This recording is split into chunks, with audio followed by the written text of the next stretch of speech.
Ya está con nosotros Jorge Escala, senador del Movimiento Popular Democrático.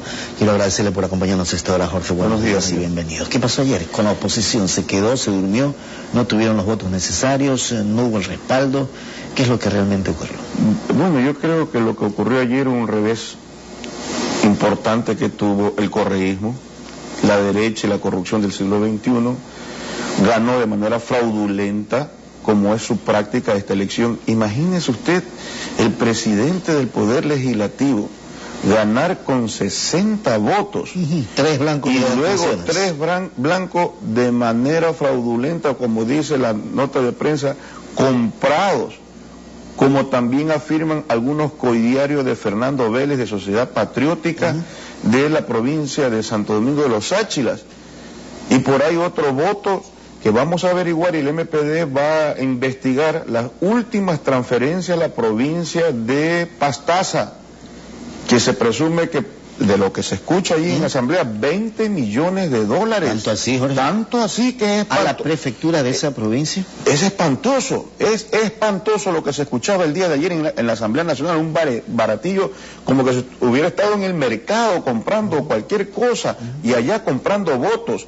Así, de manera fraudulenta, mañosa, tramposa, es que llega Fernando Cordero nuevamente a la Asamblea. Por lo tanto, es un presidente deslegitimado, no tiene autoridad moral, política. Irina Cabezas anula una votación cuando se vieron derrotados con Betty Amores. Después se hacen dos rectificaciones, prohibido por la ley de la función legislativa. Atropellaron todo con el propósito de mantener a Cordero y sufrieron un golpe, un revés. No lograron las dos vicepresidencias, y de las 4 vocalías, 3 no le pertenecen a país. Por lo tanto, con un voto, un miembro más del Consejo de la Administración Legislativa, significa que habrán perdido el control de la Asamblea Nacional. Y Correa, entonces, en estos momentos, tiene que estar repelando tal vez al mismo Fernando Cordero por no haber asegurado el tema de las vicepresidencias. ¿Se van a mantener ustedes con Betty Amores o no? Bueno, nosotros vamos a conversar con el propósito de mantener la misma correlación de fuerzas, que si es posible vencer, si es posible darle una derrota en ese escenario, en ese poder legislativo, que es necesaria por la libertad, por la defensa de la libertad de expresión, de la democracia, por recuperar facultades que fueron mutiladas, anuladas, aniquiladas por el correísmo al frente de esta asamblea. ¿Qué pasó con Alfredo Ortiz? Su suplente no votó como tenía que haber votado, de acuerdo a lo que ustedes habían planificado, y se habían reunido horas atrás, no días atrás, horas atrás, en la noche del sábado. Bueno, yo le había expresado mi solidaridad como bancada a Alfredo Ortiz frente a la presión que había ejercido y al chantaje que había desarrollado en él el gobierno. De lo que se conoce es que en su provincia, en Galápagos, le han incautado 2 embarcaciones, parece que se dedica a la actividad del turismo o de la pesca, no conozco bien eso, y entonces al final de cuentas parece que lo doblegaron, y él tuvo que mandar a su alterna, y mire usted cómo consiguieron ese voto blanco. Usted está señalando es gravísimo. De comprobarse es grave, y muy grave. Y Alfredo Ortiz estuvo en algunos momentos muy firme en el sentido de consignar su voto para lograr una nueva correlación de fuerza. Entonces, mire usted, es preocupante cómo se consiguen votos. ¿Cuál es la diferencia con el viejo Congreso y el de ahora? Ninguno. Son peor, son corregidos y aumentados. Por eso esa Asamblea Nacional no puede continuar. La muerte cruzada es urgente. ¿Pero es urgente porque pierden ustedes ahora o qué? No, nosotros lo hemos venido diciendo mucho antes, te recordará. ¿Y si ganaban? Igual. ¿Y si se practicaba? Igual, esa Asamblea Nacional ha caído en el descrédito que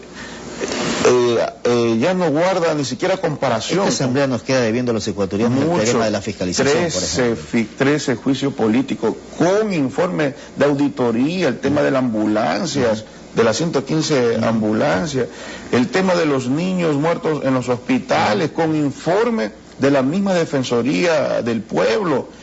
en el robo, en el atraco de los recursos en la infraestructura escolar, en el juicio político contra el ministro Raúl Vallejo, que lo demostramos y lo premiaron como embajador en Colombia. Es decir, este es un gobierno que se caracteriza por eso, de la corrupción permanente a los dineros del Estado, a los dineros públicos. ¿Cuándo se van a volver a reunir ustedes para poder definir situaciones como estas y que no ocurran, mejor dicho, situaciones como las Bueno, yo creo que es urgente, de manera inmediata, volver a hacer acercamientos con todas las fuerzas que nos permitan, más allá, como venimos insistiendo, de solamente tener votos y sí, arrancarles espacio para tener a favor de los intereses de la juventud y los pueblos de Ecuador una asamblea que legisle y fiscalice. Debemos darle al país, como ha hecho el MPD, presentar una agenda legislativa para estos 2 años. De tal manera que si Cordero, que está pedida la reconsideración de su votación, nada está dicho de todas maneras. Hasta ahora nada está dicho. ¿Es la reconsideración? Ah, claro, tiene que dar paso, Fernando Cordero. ¿Y si no le da? Mire usted, se mantiene entonces que es un presidente que carece de legitimidad. Es que da la impresión que cuando no me favorece me dan, cuando me favorecen no le doy. O sea, es una situación bien complicada dentro de la Asamblea, que cada uno de los sectores de oposición o no, están ahí peleando por es que merece, pues si ganó de manera fraudulenta. Pero es lo que ustedes señalan, de pronto ellos dicen que no. Bueno, ¿Cuál es lo fraudulento? Que ha ganado con 60 votos, 3 blancos y 2 abstenciones. Lo fraudulento es que no alcanzó la votación, alcanzó solo 60 votos. En algún momento el mismo Fernando Vélez no votó, y entonces aparece como que se alcanzó ese voto en blanco, y por eso fue reconsiderada la votación. Tiene que dar, la ley obliga, a fuerza de ley tiene que dar paso, Fernando Cordero, hasta para ratificarlo, y puede ser que él pase este cuestionamiento severo que le hace la opinión, la inmensa mayoría de ecuatorianos. Entonces es evidente que en esa Asamblea Nacional se sigue comprando conciencia y voto, y eso es preocupante. Pero tener una asamblea de esa naturaleza es preferible mandarla a la casa. Y Correa debe aplicar la muerte cruzada, debe dejar de ser cobarde y firme el decreto presidencial para ver si vuelve a tener esa misma bola de levantamanos de asambleístas que tiene. Jorge, quiero agradecerle por haber estado con nosotros esta mañana. Que tenga buen día.